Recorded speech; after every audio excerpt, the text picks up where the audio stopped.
سر، جو سوال آپ نے اٹھایا ہے اس کا جواب تو آج کل میاں نواز شریف صاحب کو نہیں مل سکا کہ مجھے کیوں نکالا، تو کیا آپ کو جواب ملا ہے؟ کیونکہ میڈیا میں تو خبریں یہ چل رہی ہیں کہ یہ حکم خود خان صاحب کا تھا اور وہ آپ کی شکل تک نہیں دیکھنا چاہتے۔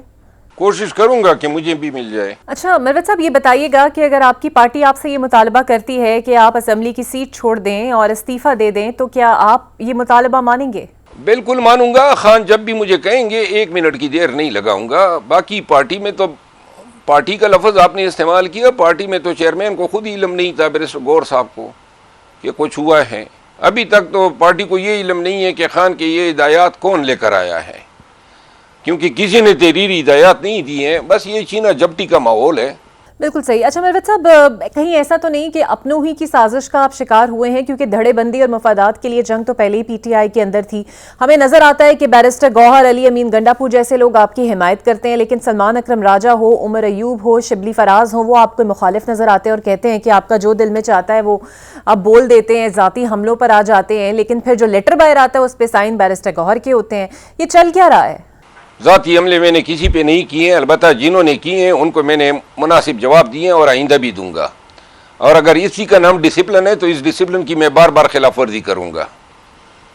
پارٹی میں ہونے کا مطلب یہ نہیں ہے کہ ایرا غیرہ آ کے منہ کھولیں اور کوئی بھی زبان استعمال کریں۔ جو بھی جس طرح کی زبان استعمال کرے گا، چاہے وہ کسی منصب پہ ہو، ماں سوائے خان کے، اپنے خاطر جمع رکھیں۔ ہمیشہ سے انشاءاللہ تسلی بخش جواب دوں گا۔ یہ میری عادت ہے، یہ میرے خون میں ہے، اسے میں دستبردار نہیں ہو سکتا ہوں۔ اچھا مروت صاحب، یہ بتائیے گا، آپ کا میں ایک ٹویٹ پڑھ رہی تھی جس میں آپ نے کہا کہ 26ویں ترمیم کے معاملے پر کچھ پی ٹی آئی کے ایسے پارلیمنٹیرینز ہیں جنہوں نے اپنے خوش و حواس بیچ دیے، انہیں نکالنے کے بجائے آپ کو نکال دیا گیا۔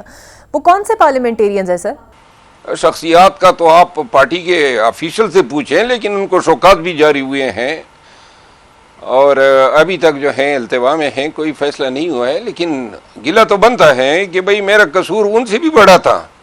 میں نے تو پی ٹی آئی کے لیے ووٹ بھی پی ٹی آئی کے مطابق جو ہدایات تھی ان کے مطابق استعمال کیا۔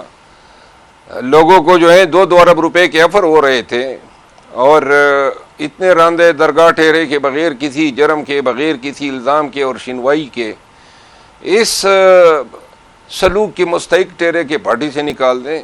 اور یہ صرف پارٹی سے نکالنا نہیں ہے، بہت سارے عوامل ہیں جو میرے خلاف لیے گئے، لیکن بہرحال گلہ ہے میرا پارٹی سے اور اپنے لیڈر سے۔ اپنے لیڈر سے تو گلہ نہیں ہے، وہ تو جن حالات میں ہیں ان سے گلہ نہیں بنتا ہے، لیکن جو لوگ یہ کر رہے ہیں پارٹی کے ساتھ کوئی نیکی نہیں کر رہے ہیں، پارٹی کو نقصان دے رہے ہیں۔ ورکر جو ہیں وہ آج پاکستان تحریک انصاف کے یک آواز ہیں، ان کے جذبات مجروح ہوئے ہیں، ان کا لحاظ کیا جانا چاہیے تھا۔ باقی پارٹی ابھی تک ظلم و جبر اور فیستائیت سے گزر رہی ہے۔ پارٹی کو اتحاد، یگانگت اور یکسوئی کی ضرورت ہے۔ اس طرح تقسیم سے اور اس طرح لوگوں کو نکالنے سے کیا پارٹی جو ہے کچھ گین کرے گی؟ ہمیں ضرورت ہے کہ ہم نے پاکستان میں 26 نومبر کے جو سانے ہیں اس سے ریکور ہونا ہے، جو ڈر خوف پھیلا ہے اس کو ختم کرنا ہے، پی ٹی آئی کو یکجا کرنا ہے، ایک مضبوط احتجاجی تحریک شروع کرنی ہے۔ ان حالات میں اس کی کوئی جسٹیفیکیشن نہیں ہے۔ اس طرح منمانے اور من پسند فیصلے کروا کے پاکستان تحریک انصاف کے کاز کو، خان کے کاز کو نقصان پہنچایا جا رہا ہے۔ بالکل صحیح۔ اچھا سر، یہ بتائیے گا کہ آج آپ اسمبلی میں حکومتی اراکین کے ساتھ باہر آتے ہوئے دکھائی دیے، اس کا مطلب لیا جائے کہ کیا ایسا تو نہیں ہے کہ بہت سو کی طرح آپ بھی سوچ رہے ہیں کہ میں سائٹ بدل لوں؟ اب میڈیا کو جو خبریں فیڈ ہو رہی ہیں جن لوگوں کی طرف سے، وہی لوگوں کا، انہی لوگوں کا کیا درا ہے۔ بانی پی ٹی آئی جو ہیں 550 ایام سے نظر بند ہے، 74 سال لگ بھگ عمر ہے ان کی، مخصوص اور محدود لوگوں کی ان تک رسائی ہے اور وہی انفلوئنس کر رہے ہیں۔ خان صاحب کی کان میں جو ہیں لغو بے بنیاد باتیں ڈال کے لوگوں سے خان کو بدزن کر رہے ہیں۔ اب یہ انصاف تو نہیں ہے نا، جن لوگوں پہ الزام ہے کہ اور جنہوں نے ٹریجری بینچوں پہ بیٹھ کے 26ویں آئینی ترمیم میں پی ٹی آئی کے خلاف ووٹ دیا، وہ تو ابھی تک پی ٹی آئی میں ہیں اور میرا ابھی تک علم ہی نہیں ہو رہا ہے کہ نکالا کیوں ہے، تو لہذا انصاف بھی ہونا چاہیے۔ مجھے سنا ہی نہیں ہے اور یہ پہلی دفعہ تو میں نہیں نکالا گیا ہوں، یہ میرا خیال ہے کہ ہیٹرک ہو گئی ہے گزشتہ 1 سال کے اندر۔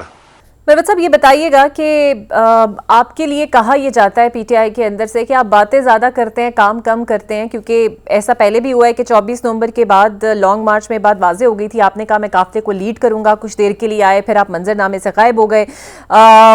آپ پر الزام ہے کہ آپ شامل نہیں رہتے، یہ واقعی سچ ہے یا آپ کو شامل ہونے نہیں دیا جاتا؟ میں نے جو کام کیا ہے وہ پی ٹی آئی میں کسی نے نہیں کیا ہے۔ 9 مئی کے بعد پاکستانیوں کا خوف کس نے دور کیا؟ ملک کے طول و عرض میں جلسے جلوس کنونشن کس نے ہولڈ کیے؟ اور ہم نے اس مشن میں بہت ساری صعوبتیں بھی جھیلی۔ میرا کام 8 فروری تک تھا، 8 فروری کے نتائج نے ثابت کر دیا کہ ہم اپنے مشن میں کامیاب رہے۔ 8 فروری کے فوراً بعد تو انہوں نے مجھے ٹکانے لگا دیا، سائیڈ لائن کر دیا۔ 8 فروری کے بعد میرے پاس کون سی ذمہ داری رہی؟ جب یہ لوگ باہر آ گئے تو ان کا سب سے پہلا بڑا ٹارگٹ میں ہی تھا۔ انہوں نے مجھے 11 اپریل کو، آپ بھول گئے، انہوں نے سب سے پہلے مجھے فوکل پرسن کے منصب سے ہٹوایا، کور کمیٹی سے ہٹایا، پولیٹیکل کمیٹی سے ہٹایا، یہ پبلک اکاؤنٹ کمیٹی کے چیئرمین کے لیے نامزد کیا تھا، وہ وڈرا کی۔ میرا بھائی منسٹر تھا کیبنٹ میں، اس کو نکالا، پھر سسپینڈ کی ممبرشپ، پھر ٹرمینیٹ کی، پھر دوبارہ سسپینڈ کی، پھر ٹرمینیٹ کی۔ تو میرے ساتھ تو ڈرامے کیے ہیں۔ پارٹی میں نے کون سی ذمہ داری مجھے دی ہے گزشتہ 1 سال کے اندر؟ کوئی آپ بتا سکتی ہیں؟ اور یہ 26 نومبر کو جو تھی وہ ذمہ داری مجھے کسی نے دی تھی؟ مجھے کیا ذمہ داری دی تھی؟ میں تو 26 نومبر کو آیا، اور آنے کے بعد میرے فرشتوں کو علم تھا کہ انہوں نے فائر مارنے ہیں اور لوگوں کو شہید کرنا ہے۔ 2-3 گھنٹے گزارنے کے بعد یہاں یہ چھینا چوک پہ گزارنے کے بعد میں سونے کے لیے چلا گیا، رات سے جاگا ہوا تھا۔ جب اٹھا تو پتا چلا کہ یہ قیامت ہی گزر گئی ہے۔ اس میں میرا کوئی قصور بنتا ہے؟ ہاں، البتہ اگر میں وہاں پہ ہوتا تو یہ میں پورے وثوق سے کہہ سکتا ہوں کہ زندہ پھر ڈی چوک سے نہ جاتا۔ اپنے ورکر اگر میرے وہاں پہ شہید ہوتے تو یہ میری غیرت گوارا نہ کرتی کہ میں ڈی چوک سے جو ہے باغ نکل